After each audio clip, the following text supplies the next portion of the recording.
Hello guys, welcome back to our channel. Video பார்க்குற எல்லாரும் ஹெல்த்தியாக ஹாப்பியாக இருப்பீங்கன்னு சொல்லி நினைக்கிறேன். நானும் ரொம்ப ஹாப்பியோடு இன்றைக்கி இந்த வீடியோவை ஸ்டார்ட் பண்ணலாம். இன்றைக்கி நம்ம இந்த வீடியோவில் லாஸ்ட் சண்டே நடந்த என்னோட டே ரொட்டீனையும் சின்ன சின்ன குக்கிங் டிப்ஸ் அண்ட் கிராசரி டிப்ஸையும் உங்கள் கூட ஷேர் பண்ணியிருக்கேன்.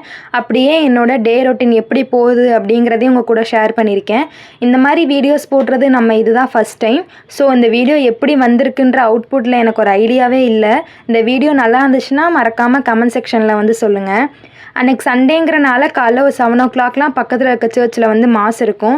ஸோ அதுக்காக கிளம்பி நாங்கள் போயிட்டு இருந்தோம். போகிற வழியில் இவன் என்னடானா பக்கத்து வீட்டு வாசலில் போய் உட்காந்துருந்தா. சரி, அவளை அடித்து துரத்தி விட்டுட்டு அப்படியே நாங்கள் சர்ச்சுக்கு கிளம்பி போயிட்டோம். சர்ச் ரொம்ப கிட்டக்க தான், வண்டியிலலாம் போக வேணாம், நடந்தே போயிடலாம். அப்படியே நடந்தே பக்கத்தில் இருக்க மாதா கோயில் வந்து போய் சேர்ந்துட்டோம். 7 o'clockங்கிறனால மாஸ் ரொம்ப பெருசாக வைக்க மாட்டாங்க. ஒரு 1 and 1.5 hours முடிச்சிருவாங்க. நாங்கள் அப்படியே முடிச்சுட்டு ஃபஸ்ட்டு வீட்டுக்கு வரமோ இல்லையோ போய் கடைக்கு போய்ட்டு ஒரு பிஸ்கெட் வாங்கிட்டு வந்து வீட்டில் டீ வச்சு குடித்தா தான் அந்த சண்டேவே கம்ப்ளீட் ஆன மாதிரி இருக்கும்.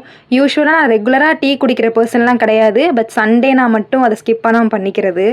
டீலாம் குடிச்சு முடிச்சதுக்கப்புறமா எங்கள் வீட்டில் வந்து ஒரு பெரிய மதர் கேட் 2 பேர் இருக்காங்க. ஸோ அவங்களோட குட்டி தான் இதெல்லாம் சேல்ஸுக்காக வச்சுருக்கோம். இதோடலாம் கொஞ்சம் நேரம் விளையாண்டுட்டு கொஞ்சம் நேரம் ரெஸ்ட் எடுத்துகிட்டு ஒரு 1/2 hour கழித்து நானும் அம்மாவும் சேர்ந்து மார்க்கெட் கிளம்பிடுவோம்.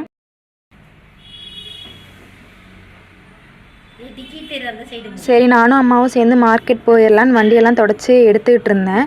எனக்கு வண்டி எடுக்கிறதுல ஒரு பெரிய டாஸ்கே வந்துட்டு எங்கள் வீட்டு காம்பவுண்ட்லேருந்து வண்டியை வெளில கொண்டு வர்றது தான்.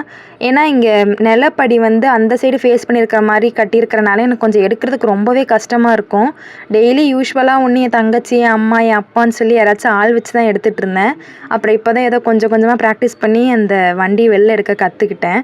நெக்ஸ்ட் நாங்கள் அங்கேருந்து கிளம்பி ஃபிஷ் மார்க்கெட்டுக்கு தான் வந்திருந்தோம். இங்கே ஃபிஷ் மார்க்கெட்டில் வந்து ஃபிஷ்ஷு, அப்புறம் வெஜிடபிள்ஸு, அதுக்கப்புறம் மட்டன், சிக்கன் எல்லாமே ஒரே இடத்துல ஒரே மார்க்கெட்லேயே கிடைக்கும்.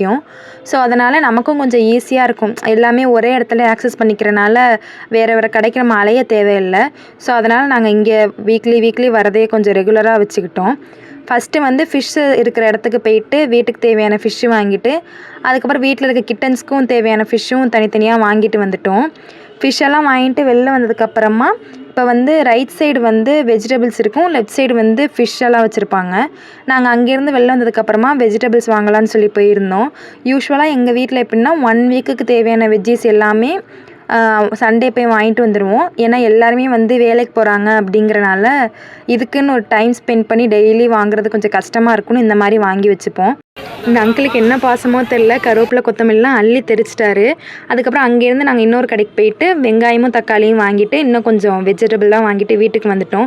அன்றைக்கி நல்ல வெயில் காலையில். ஸோ அதனால் நாங்கள் ஒரு இளநீ மட்டும் வாங்கி குடிச்சிட்டு அப்படியே அங்கேருந்து நாங்கள் கிளம்பி வீட்டுக்கு வந்துட்டோம்.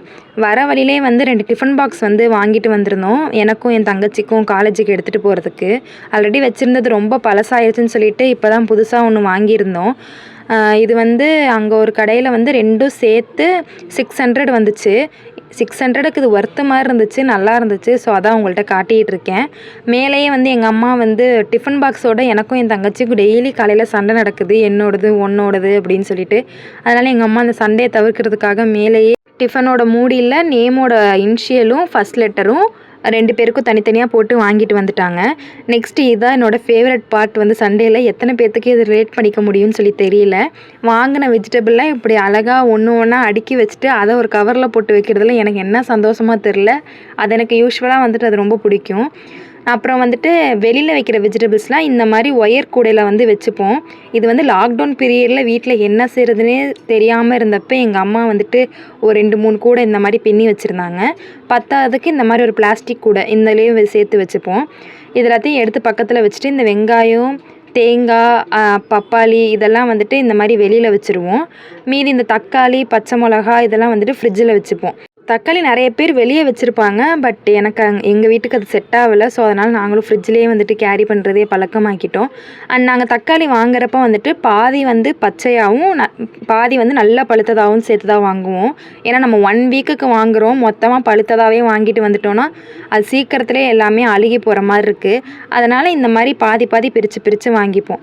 அதுக்கப்புறம் இஞ்சி வந்துட்டு ஃப்ரிட்ஜில் வைக்கவே கூடாது. ஆக்சுவலாக அது நல்லா காத்தோட்டமாக இருக்கிற இடத்துல வச்சாதான் ரொம்ப நாளைக்கு வரும். இப்படின்னு என் தங்கச்சி வந்து என்கிட்ட சொன்னால். அதை நாங்கள் எக்ஸ்பெரிமெண்ட்டும் பண்ணி பார்த்தோம்.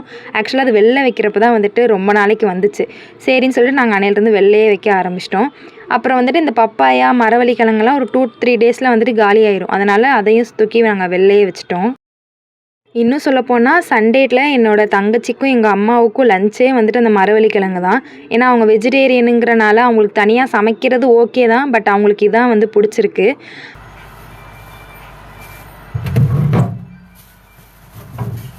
நான் ஏன் மூஞ்சியை இவ்வளோ உருள் வச்சுருக்கேன்னு எனக்கே தெரில. மேபி ஃபஸ்ட் டைம் இந்த மாதிரி வீடியோ எடுக்கிறனால என் மூஞ்சி அப்படி இருக்கும் போல இருக்குது. கொஞ்சம் அட்ஜஸ்ட் பண்ணிக்கோங்க.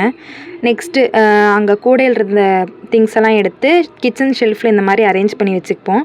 எல்லாத்தையும் முடிச்சுட்டு அந்த இடத்த க்ளீன் பண்ணுறது எனக்கு கொஞ்சம் பிடிக்காத வேலை தான்.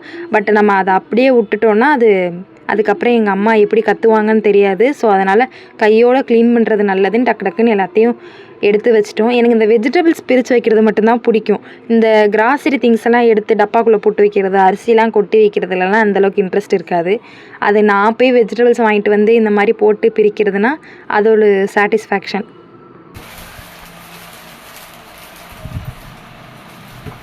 நம்ம க்ளீன் பண்ண ஸ்டார்ட் பண்ணுறதுக்கு முன்னாடி கீழே ஒரு நியூஸ் பேப்பர் போட்டு நம்ம அது மேலெலாம் வெஜிடபிளை கொட்டி க்ளீன் பண்ணோன்னா நமக்கு லாஸ்ட்டில் க்ளீன் பண்ணுறதுக்கு வந்து கம்ஃபர்டபுளாக இருக்கும். இல்லாட்டினா அங்கங்கே செதறி ரூம் ஃபுல்லாக அப்புறம் கூட்டுற மாதிரி இருக்கும். நெக்ஸ்ட்டு காலைல காய போட்டிருந்த துணியெல்லாம் எடுக்கலான்னு போயிருந்தேன். ஏன்னா காலைல அப்படி வெயில் அடிச்சிட்டு இருந்துச்சு. இப்போ திடீர்னு பார்த்தா வானம்லாம் லைட்டாக கருக்க ஆரம்பிக்கவும் துணியெல்லாம் எடுத்து வச்சிருவோன்னு எடுத்து வச்சிட்டு இருந்தேன். இந்த வெதரை புரிஞ்சிக்கவே முடியல. நினச்சா வெயில் அடிக்குது, நினச்சா மழை பெய்யுது. காலை நல்லா வெயில் அடிக்கவும் தான் காய போட்டிருந்தோம். இப்போ டக்குன்னு மழை வந்துடுச்சு. சரின்னு அதையும் எடுத்து வச்சுட்டு நெக்ஸ்ட்டு கொஞ்சமாக சிக்கன் செய்யலான்னு சொல்லி அதுக்கான ஐட்டம்லாம் லைட்டாக க்ளீன் பண்ணி எடுத்து வச்சிட்ருந்தேன். ஆக்சுவலாக இன்றைக்கி வந்து க்ரீன் சிக்கன் செய்யலாம் அப்படின்னு சொல்லி தான் இதை ஸ்டார்ட் பண்ணது. இதுக்கு வந்து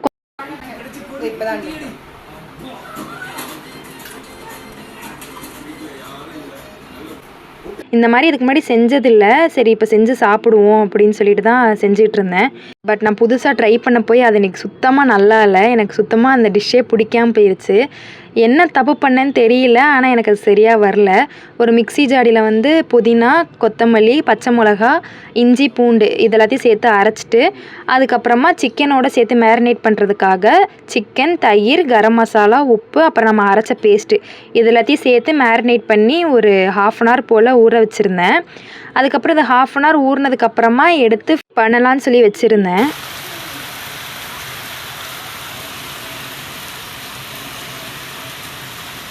நான் வீடியோ ஒழுங்காக பார்க்காதனால இதை டீப் ஃப்ரை பண்ணுறதா தவா ஃப்ரை பண்ணுறதான்னு தெரியாமல் என்னமோ பண்ண போய் லாஸ்ட்டில் நான் தவா ஃப்ரை பண்ணுறேன்னு காமெடி பண்ணி அன்றைக்கி அந்த டிஷ்ஷே சொதப்பிருச்சு.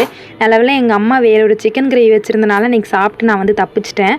இதை இன்னொரு தடவை பார்த்து நல்லா செஞ்சு உங்களுக்கு நான் இந்த வீடியோ அப்லோட் பண்ணுறேன். ஹோப் இன்றைக்கி இந்த வீடியோவை நான் இதோட முடிச்சுக்கிறேன். இந்த வீடியோ எப்படி வந்திருக்கு அப்படின்னு எனக்கு சுத்தமாக தெரியல. இதில் ஏதாவது அப்ஸ் அண்ட் டவுன்ஸ் இருந்துச்சுன்னா மறக்காமல் கமெண்ட் செக்ஷனில் சொல்லுங்கள்.